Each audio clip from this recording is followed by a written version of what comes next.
Saang lugar isinulat ni Juan ang Apokalipsis? Isla ng Patmos. Ano ang sinabi ni Pedro na ibibigay niya sa lalaking namam-alamos sa magandang pintuan ng templo sa halip na pilak at ginto?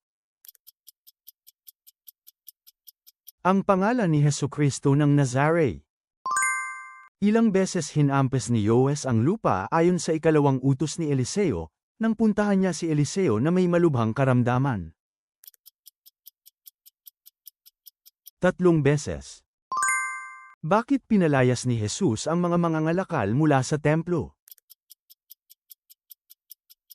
Paglapastangan sa templo.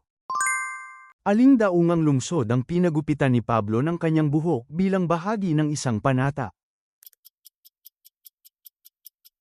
Sanctuary. Inilabas na ang Biblia sa Salita App. Pagbabasa ng Biblia, multiple choice na quiz sa Biblia na may mga pahiwatig at paliwanag. Pagsasaulo ng Biblia at Havruta Family Devotion. Maaari mo itong i-install sa pamamagitan ng pag-click sa link ng profile ng channel.